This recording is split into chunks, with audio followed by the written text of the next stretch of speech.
Good evening, ladies and gentlemen. Good evening, everyone. Welcome to the broadcast this evening. Good evening, sir. Good evening, Mr. Moderator, and good evening to our fellow compatriots on this platform. Yes, sir. Sir, global warming and all that happening around the world. We had snow a few days ago on this end. Very, very unusual for us. We are having a heat wave at the moment, surprisingly, a heat wave in Lagos. How can we meet halfway? We'll meet we'll meet in Tunisia. In Tunisia. Okay, let us start from Tunisia. No, actually, I'll come back to Tunisia in a minute. Let's start with a topic that I think we may have dealt with it a little bit in the past, but yesterday was International Women's Day. And it occurred to me that we should talk about the role of women in foreign policy and how that has evolved over the years, particularly because a UN gender equality organization released a statement saying that threats towards women deter women being involved in politics. And so I'd like to hear your views, and I'm sure that our listeners would love to hear your view on that point as well.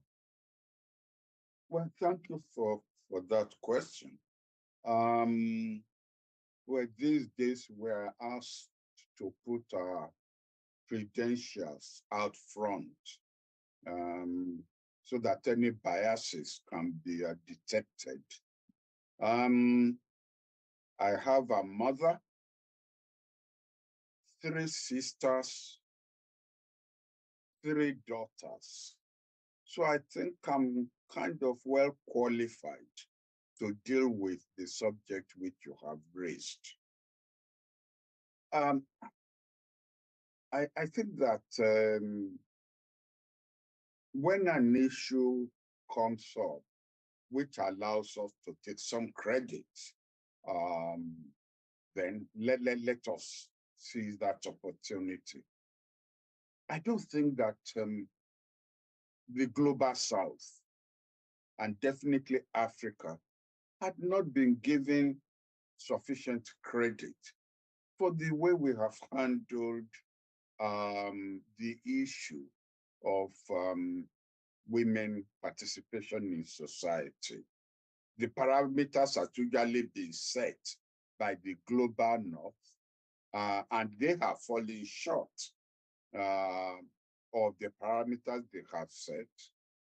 Whereas you will recall that as far back as 1959, Nigeria had, I believe, a female senator. And that's at a time when the United States didn't have any. And it still took them ages before they had any. We had ministers, female ministers, even under the Balewa regime. That's our first independence cabinet, and definitely also cabinets on the regional level. I recall Ghana having the Speaker of the House when Nkrumah was still there. So we are talking about a female Speaker of the House in Ghana, in the late 50s. I mean, look how long it took Parliament in England to have a female Speaker. And I think haven't had one for reasons they've shied away from electing another one since then. The judiciary, we have had in Nigeria a female Chief Justice. The United States hasn't had any female Chief Justice. even up till now. We've had, I think, about 3 or so, or 4 female justices of the Supreme Court. Right now, we have, I believe, 2 or 3. I mean, each time the United States, elects or appoints a female justice of the Supreme Court, they make a song and dance about it. I don't think we even pay any attention anymore to the agenda when they get appointed, to the Nigerian Supreme Court. You've had, if we go to India, Indira Gandhi, India has had a female prime minister. Pakistan has had a female prime minister. It's only, quite, I mean, not quite lately. Margaret Thatcher was prime minister. And after that, it's taken you quite a while to now have a series of them. And then you didn't allow them to last. Whereas in these countries, I think Sri Lanka, that was Ceylon at that time, had the Bandra Naikes, who was female, Bangladesh. So really, the Global South hasn't done too badly. I think where we've done badly is in terms of meeting the Beijing quota of 30% cabinet members. They could drag us up on that. And also, of course, on governors, female governors of the states or regions, as the case may be. But then, in the US, how many female governors of states have they had? So in a way, I mean, I'm laying that out broadly, that we haven't done, we in the Global South have not done too badly. Specifically, the question you've raised in terms of their participation in foreign affairs. Well, right now, the Deputy Secretary General of the United Nations is female. The Secretary General of the Commonwealth is female. The Director General of the WTO, World Trade Organization, is female. We've had several female reps, permanent representatives at the United Nations. And we've had several female foreign ministers. Even in Nigeria, we've had one female foreign minister, and we've had one female permanent representative at the UN. Other nations have had permanent representatives as well. People have had, each time, if you watch, what is it? If you watch the end of the celebration of the Second World War, armistice that was signed, and if you watch the laying of the wreath at the cenotaph in Whitehall, you will see how many female high commissioners are based in London. And I know that we've had quite a few female ambassadors to Washington. So we really haven't done badly. I think it is just in that section of ministers in the cabinet, making sure that we meet that Beijing 30% target, as well as senators and members of the House of Rep. We still lack way, way behind in terms of meeting that 30% target. And we may not meet it unless we start to practice,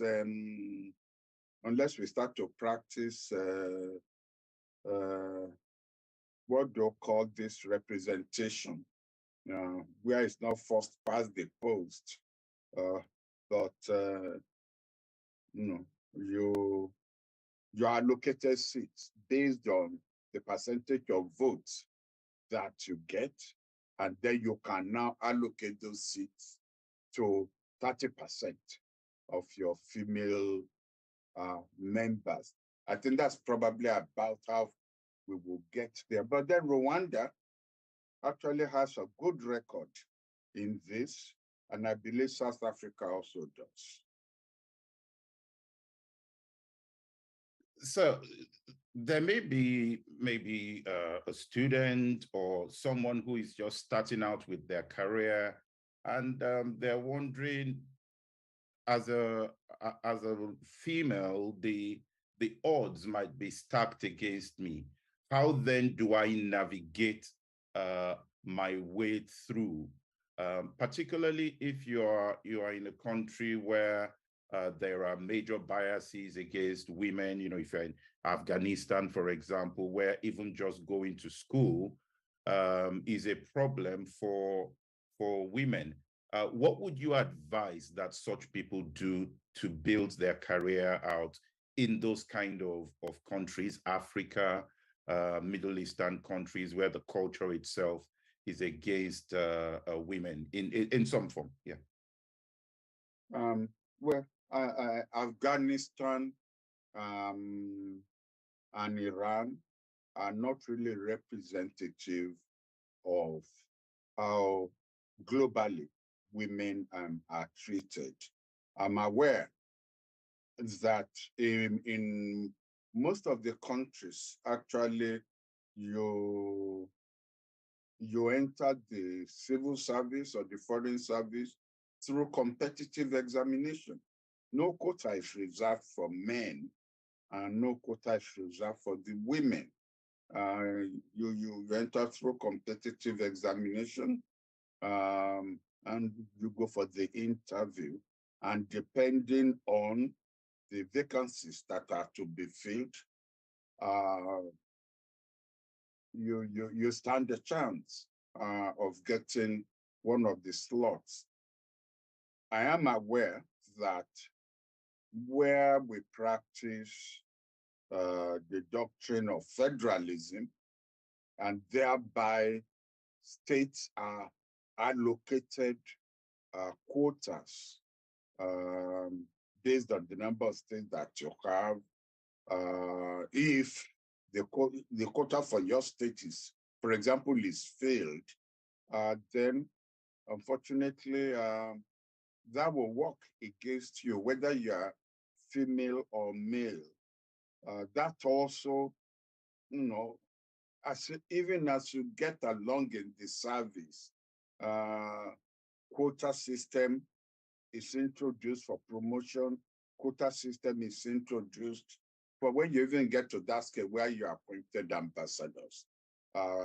People will argue that you can't have all your ambassadors. I mean, if you have 36 states, you can't have all your ambassadors from just 10 states. That will create problems. And in the home service, you can't have all your permanent secretaries from 10 states. It sounds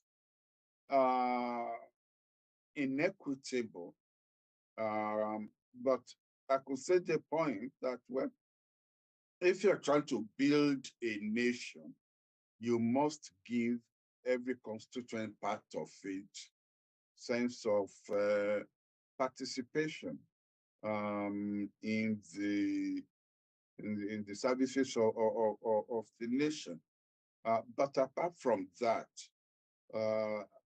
if I knew you were going to raise this question, I could have come prepared with bold statistics about how many female ambassadors we've had in Nigeria, for example, how many female ambassadors they have in Ghana, I mean, South Africa. And incidentally, I think the foreign minister, that's not the term they use in South Africa, is female, as of now. I will have come up with the data so that nobody needs to get discouraged about getting to the top just because you are female. Several countries have introduced very generous maternity leave. I don't approve of paternity leave. I think, well, that is equality being taken too far. That the father of the baby should also be given, paternity leave. They must well add that to that of the mother at that particular level, I believe. But then maybe conservative, and this is the conservative part of me speaking, that baby needs the mother needs the dad, at that particular stage. But they've introduced generous maternity leave that then allows them to come back into the service without being penalized for having been away raising children. Yeah, I think I'm going to ask a slightly controversial question there, sir, based on your comment. Because in Ireland, they are going to have a referendum in November. And what they want to do is to remove outmoded references to women from the Constitution. And I'll read what one of the articles, what it said. It says that the state recognizes that by her life within the home, woman gives to the state a support without which the common good cannot be achieved. And mothers should not be obliged by economic necessity to engage in labor to the neglect of her duties in the home. How do you react to that in this age of International Women's Day and in that? What do you think about that comment, sir? Well, I have no problem with that comment. I think we should realize that the contribution of women to society is enormous, and we should recognize it. And that they are very, very good at multitasking. It is in their DNA. It's not in our DNA. Men are not good at multitasking. You see, where I have problem is in thinking equality means no differences. No, there are differences between male and female. And using the term male and female should not be regarded as derogatory. It's like what I understand the Anglican Communion in England now is trying to rework the Bible to remove all references to God the Father, that they find that sexist. I mean, I just think that people look for problems where there are none. Equality between the male and the female can be articulated and graded in ways that does justice to the enormous contribution of women to society, to the world. I even had I can't know. I can't even remember her title. She's head of maybe she's head of something in the European Union, who says less that women are good peacemakers because less testosterone, less ego. That men are driven by ego, that even where they should make compromises, they will not make the compromises. Whereas women not having testosterone, which is a male hormone. Don't let it go get in the way of their making of their making peace. Well, I wish you would tell that to the Palestinians who had to face Golda Meir when she was Prime Minister of Israel, or Indira Gandhi when she was Prime Minister of India. There are female prime ministers who've gone to war and shown that they are tough as nails when it comes to peacekeeping or peacemaking. But the important thing is, let's not go overboard about the changing constitution that will not now admit us to accept that there are differences between men and women. I believe I've even said it on this platform before, when we were discussing whether women should be frontline soldiers. And I expressed my view on that occasion that I have no problems with women serving in the medical corps, women serving even in the Air Force, but, even serving in the Navy, but serving in trenches, in the front line, with those guns blasting away.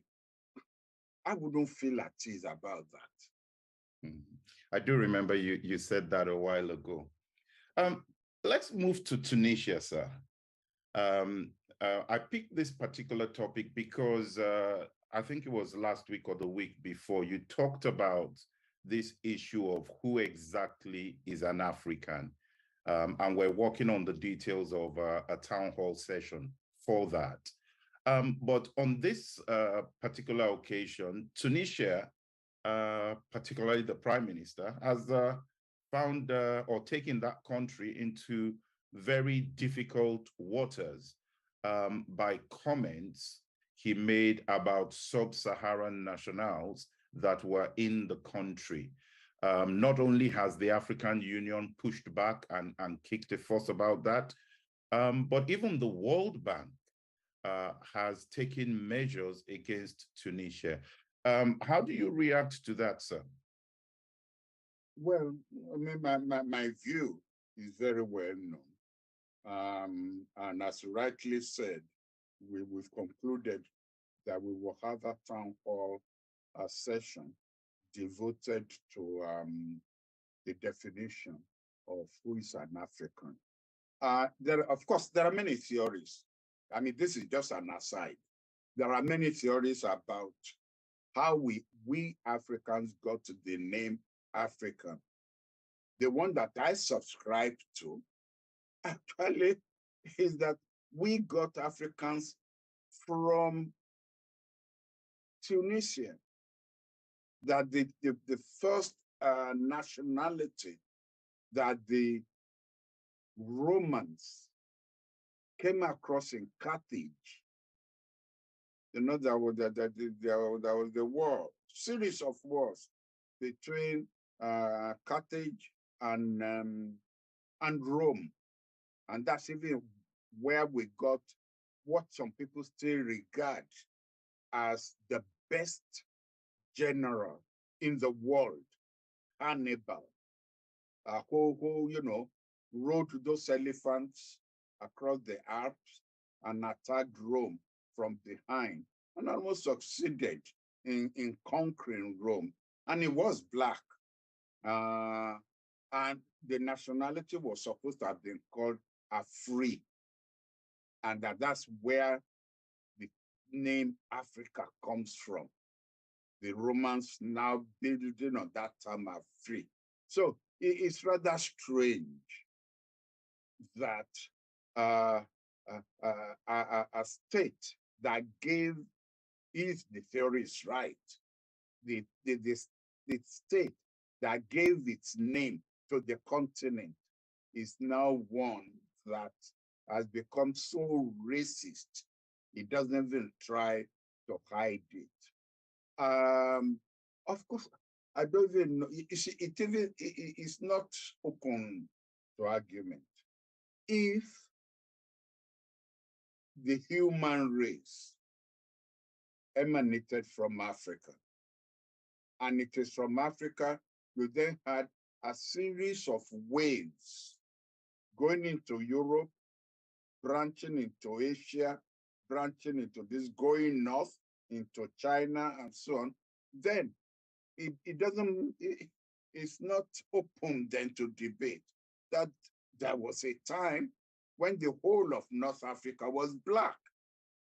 As you know, various African nationalities, were moving from wherever, whether it's Ethiopia, whether it's Tanzania, or wherever the human race is supposed to have emerged.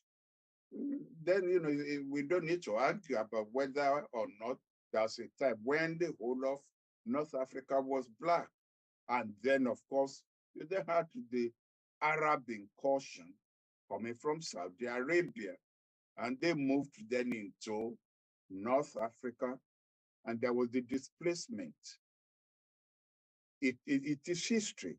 That's world history. Displacement. Homo sapiens, displaced the Neanderthals and wiped them off. That's the history of mankind. It's a pity. It's always a bloody one until we learn to be more civilized in accepting differences. So I'm glad that there's been a pushback. That pushback to me is not sufficient because Tunisia is not the only one that is guilty of this. Morocco, there's racism against Blacks.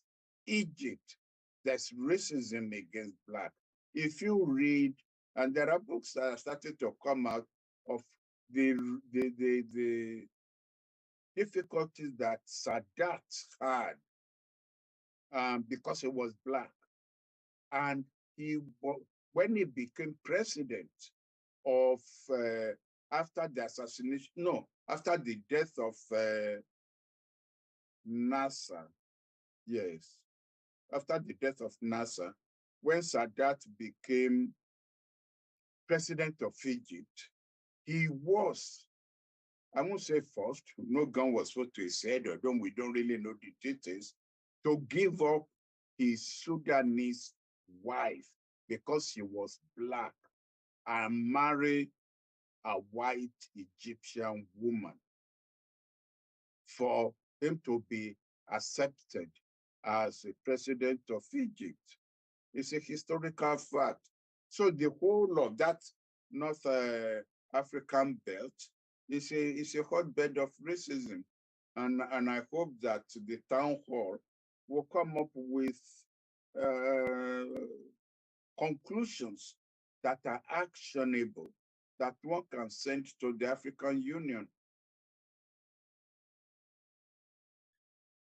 So is there, I know we're going to discuss this then, but I want to ask a follow-on question. Is there a stand that sub-Saharan Africa can take that would not be regarded as being racist in responding to Tunisia?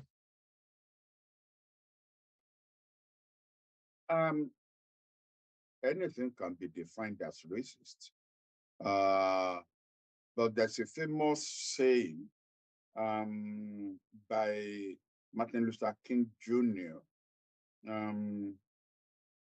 When he was accused of being racist in demanding for the end of white racism.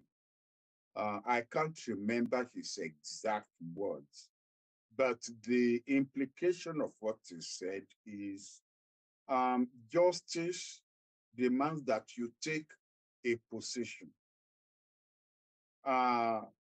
Whether that position is just or not will depend on whether the position you are taking can only be achieved by suppressing another group. But if it is not, then you cannot call it racist. It will be a just demand, a just position when you seek to end racism, or else one will be guilty of equating racism with equality. You will be guilty of that. Let me go to the United Kingdom, sir, because it's also something linked to immigration. And that's the plan, which some have referred to as a controversial plan and an illegal plan, of the government to block undocumented migrants from entering the United Kingdom on small boats.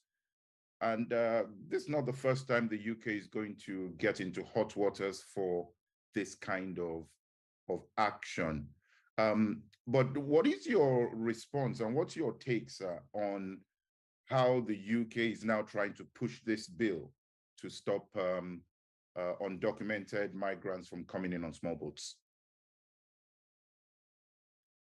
Now, I've got to be careful here so that I'm not accused of improper language. But it's a theory in political analysis that those who want to achieve changes on an issue or in an environment are actually those that society is not expecting to advocate those changes because of their past stand or because of who they represent. So it took a Nixon who was a rabid anti-communist, so far right that if you have tried to move any more, it would have fallen off the edge of the earth, to go and recognize China, which had been identified as an American enemy for so long, it became a yardstick by which you judge American politicians. John F. Kennedy could not have done it. He would have been regarded as a liberal selling out. It took, it's not, even if you can't call Nixon a conservative, I don't know what language I can use, to describe Richard Nixon. Just as it took a Trump to attempt to reach accommodation with North Korea. A Democrat is never going to attempt it, or else he will open himself justifiably to attacks by the Republicans that he sold out America to North Korea. But a Trump could do so and not expose himself. I mean, are you going to accuse Trump of being a radical, a liberal, a communist, or the kind of language which they use for those of us who are usually left of the center? Now, I go into this kind of background so you will understand where I am coming from. That I'm not surprised that it takes an Indian prime minister and an Afghan home secretary to come up with the most inhumane, and some even still call it racist, immigration policy to come before the British Parliament, especially given the way they tossed out because that's part of why they left. That's what part of led to Brexit. They left the European Union because of Romanians and Polish, even though they've now admitted Ukrainians in such large numbers. And then because of people whose color of skin and religion are so different from yours, and whom you refuse to open up the boundary, your doors, so they could come in almost on the same terms as the Ukrainians, that they are then forced to come to fall into the hands of those who exploit them to start with, in trying to get them into Britain. And as somebody has said, let us keep this in mind. Somebody said so. I'm not sure whether it's not Senator Sanders in the United States, that actually it is the global north excursion into these countries that destabilized them, that led to this avalanche or exodus of immigrants seeking now to come to the global north. If you have never gone into Iraq, if you have never gone into Afghanistan, if you have never gone into Syria, why would people want to leave? People don't like leaving their home territories to go into foreign territories where they will come across snow for the first time. It's not natural. It's not a natural behavior. It's an abnormal behavior, but an abnormal behavior that is precipitated by the invasion of their own countries. And they haven't destabilized them. You now shut the door against them. And you now impose penalties.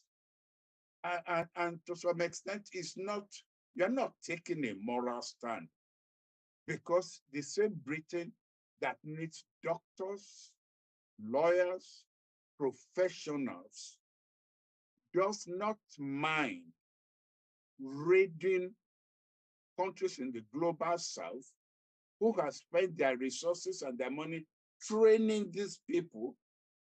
UK doesn't mind coming into there and extracting these professionals and taking them back to Britain because they need them. Because there's a shortage of doctors, a shortage of nurses, a shortage of professionals. So, but I can understand why it will have to be under this prime minister, why it will have to be under this home secretary, that such obnoxious policies will ever come before the British Parliament.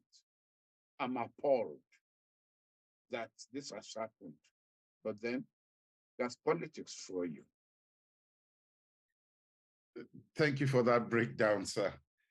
Let me go to Saudi Arabia. Let's make our journey across that boundary. Let's talk about Saudi Arabia and the fact that from a foreign policy perspective, Saudi Arabia seems to be doing quite a bit with their the visit of their foreign minister to Moscow. In fact, I think he might still be in Moscow at this point in time. And I think they are also trying to bring in that peace process. What do you have to say about the visit of Saudi Arabia and this rising profile that we're seeing from Saudi Arabia? I'm glad that in my lifetime, I am seeing the actualization of my concept of the concert of medium powers, which I proposed way back in 1987 when I was a foreign minister. But before then, I had articulated it when I was Director General of the Nigerian Institute of International Affairs in 1983. I had articulated it. And I'm glad, as I said, that in my lifetime, I have seen the evolution of BRICS, and I have seen the evolution of several countries, especially from the Mediterranean Arab area, that fit into that concept of medium powers. So I'm not surprised that, in a way, probably it's a generational thing, that the crown prince, the present crown prince of Saudi Arabia, it's a totally different generation from that of his father and grandfather. And therefore, he really doesn't see why Saudi Arabia should still be beholden to the United States and Britain, just because they were instrumental, if you like, in the creation of the kingdom of Saudi Arabia under King Saud, their great-great-grandfather. And that given the resources of Saudi Arabia, it could map out an independent course in global affairs for Saudi Arabia. And you notice what he did. The first person, in fact, the first country he slapped down was the United States. When the United States wanted Saudi Arabia to play the OPEC card and not to raise prices because American election was coming. Now he's carved out a kind of a middle position for Saudi Arabia.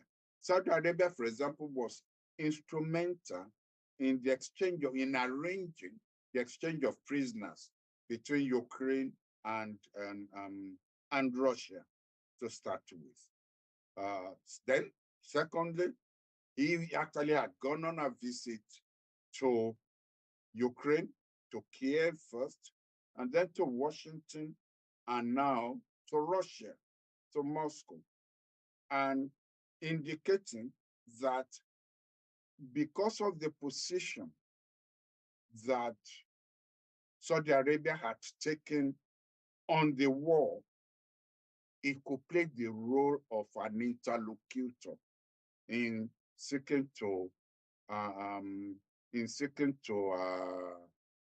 bring the war to an end or arrange some form of a compromise. And I think that is rather fascinating and interesting and instructive that both, that Russia, China, Saudi Arabia, and even Turkey before the earthquake are all trying to play the same role. Admittedly, China, we wouldn't call it medium power. China is a superpower now. But both Turkey and Saudi Arabia, not members of BRICS, they are outside it, but they are playing the role of medium powers. And I do hope that this is a lesson to Nigeria, to the incoming administration, whichever one that is, that there is a vacuum. I know South Africa had been trying to fill this African vacuum. But as I've said so many times on this program, I have quoted Nelson Mandela that until Nigeria becomes seriously a global player, the Black race will not be counted for amounting to something. So, as I said, I feel fulfilled that I'm still alive while this concert is playing out. Thank you, sir. Let me go to Israel. I raised this a while back, sir, when we talked about Netanyahu coming back into power and the changes he was trying to make to the judiciary. Part of the plan was to weaken the Supreme Court in the country and virtually give himself and the far-right government enough power to do whatever they wanted, really, including potentially dropping the corruption charges and the trial that he currently has against him. But something different is happening this time, sir. The riots. Now we're starting to see the military starting to get involved and start to say we're against this overhaul. What are your views on that, and how do you think Israel could, or Netanyahu specifically, could play this to bring peace back to the country?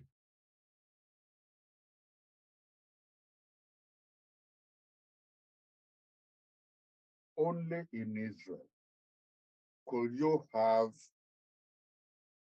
Air Force personnel. And the Israeli Air Force actually is the linchpin of Israeli security. Without that Air Force, there will be no Israel. They are top range. I've been involved in a United Nations study that involved Israeli Air Force going to bomb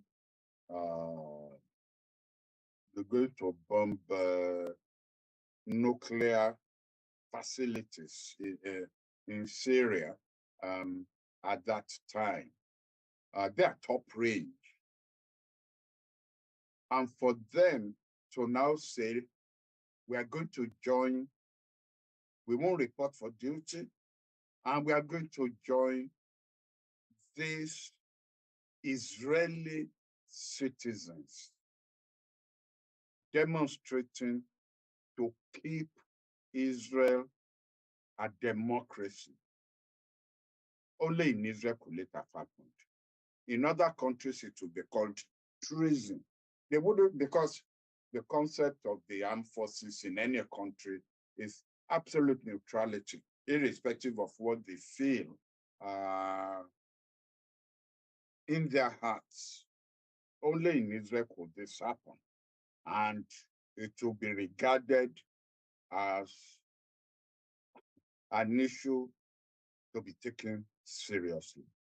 Now, people don't really realize, because of the attention and the focus on the Palestinian issue, people don't really realize that Israel has always been two nations. I'm not including the Palestinians now. Two nations. What I will call the Mediterranean Jews, and these are Jews that left as part of the Exodus from Arab countries to come and settle in Israel. And they formed the right wing of Israeli politics. And then you had the Ashkenazi, that's what they are called, the Ashkenazi Jews. These are Jews who came out of the Holocaust, European Jews. And they tend to form the liberal wing of Israeli society and Israeli politics. And that is really the cleavage in Israel. Right now,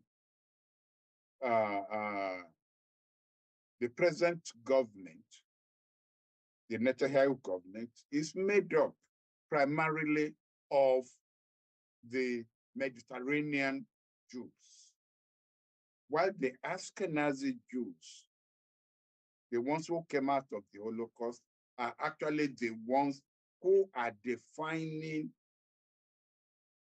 themselves as defenders of Jewish democracy, of Israel as a democracy, with separation of powers and with each wing being independent of the other. What Netanyahu is trying to do is actually to turn Israel into a dictatorship. what people have ignored for a very long time is the way you treat your minorities. If you are not careful, is going eventually to define the kind of society that you are going to make yourself. And that is what the chicken has now come home to roost. That the denial of the rights of the Palestinians, the brutality shown to them, the way and manner in which they are treated are people without rights. Netanyahu is now importing that into Israel proper itself. Because when you suborn your Supreme Court, you actually, which is supposed to be the ultimate pinnacle in law, you are denying the rights of all Israelis and their and the appellation of being a democratic country. Some people will say it's never been, but let's not muddle the water in this case. And so that is really, the fight is for the soul of Israel, whether Israel will now lapse and become another Middle East dictatorship, that there will be no difference between Israel and Saudi Arabia, or whether it will continue to be a light of enlightenment in that part of the world. And I think it's instructive. Two things this week, within the past 24 hours. One, the demonstrators managed to change the program of a visiting high-ranking American cabinet member, the Secretary for Defense. They bottled him to the airport. The meeting that was supposed to be held in Tel Aviv, in the defense headquarters, couldn't be held. The Defense Secretary of the United States could not leave the airport. The demonstrators made sure that happened. Number two, or 1A, even the Israeli Prime Minister couldn't come by road to meet him at the airport. They had to fly him by helicopter. So that's the impact that is going on, that the demonstrators are saying, we can't. We are also Israelis. Thirdly, at least since I've been paying attention, it's possible, some of it may have gone past me. But since I've been paying attention, for the first time, an American cabinet member gave Netanyahu a dressing down publicly. He told him the United States practices separation of powers. And no American Congress or president would defy the Supreme Court of the United States. And that the United States does not expect any less from Israel. Of course, he made all the usual noises about the United States is committed to the security and survival of Israel and will stand shoulder to shoulder with Israel to secure that. But he then went ahead publicly. The press was there. So he was addressing the Israeli public itself. He was addressing those demonstrators that the United States was on their side. And he was letting Netanyahu know that that was a bridge too far. And I couldn't expect American support in that adventure. So let us see the way it's going to play out. But until, the Israeli economy will collapse in an instant if America were to stop subsidizing the Israeli economy. $3 point something billion America gives to Israel. That is not adding the security sector, the cost of the weapons, blah, blah, and all those kind of things in the defense sector. No, direct economic aid to sustain Israeli economy. Without that $3.8 billion, Israel wouldn't survive for more than a month or so economically. That is where the issue will really pinch. And hopefully, behind the scene, away from cameras, television cameras, the press, I hope that Biden will be whispering in Netanyahu's ears that there is still a step that the United States could take to call Israel to order. But of course, elections are coming. Presidential elections are coming in about 2 years' time. And such is the powerful strength of the Israeli lobby in the United States that Biden himself may not wish to go that far. So I'm going to take you over for a few minutes because you've talked about the concept of medium powers there and the fact that you're seeing that evolve. But then there's another point that we are seeing, and this is in Georgia, where the ruling party has decided to withdraw the foreign, what they called the Foreign Agents Bill, on the basis that they need to root out foreign governments from being involved in fact, one of them went to the extent of calling it spying activities. And one of the things that came to mind was your technical aid core scheme and how that had people in other countries and people were exchanging information and exchanging knowledge through that scheme. How do you react to what Georgia is doing and the impact this could have on foreign policy if other countries were to take similar stand? We must make a distinction between South-South cooperation and North-South intervention.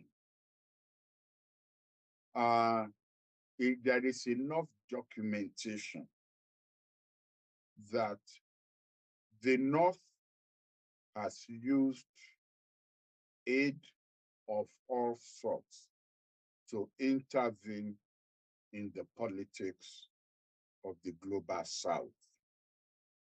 That's point number one. Point number two, even countries in the global North, Russia, the United States itself, all have legislation where if you are funded by a foreign government, you must register with the home government. I don't care what name they ask them to register on. I know in Russia, you have to call yourself a foreign agent or something like that. Whereas in the United States, they don't use that term. But the purpose is the same, so that people will know where you're getting your motivation from. Now, in terms of the global South, there are all these NGOs that have been set up that are funded from abroad, and the funds made available to you are to pursue not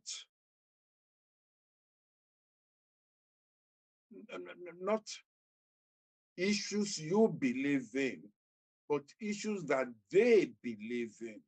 Well, after all, it's their money, and I suppose it's only understandable that they will be making funds available in pursuit of what they believe in. And this is how we ended up getting NGOs in the global south advocating for same-sex marriage, advocating for all sorts of things which are not within the culture of the South.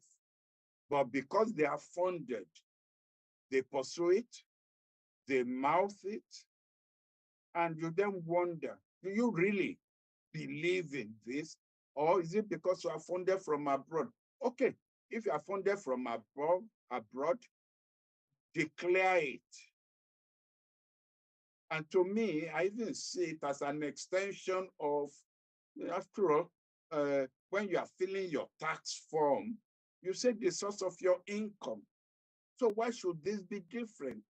That you don't want to say the source of your income and that, and declare that. And this was what the Georgian government, it may have other issues of its own, but the Georgian government was saying, if you're an NGO or you're a political group operating in Georgia, and you get, I even think it even put a percentage there.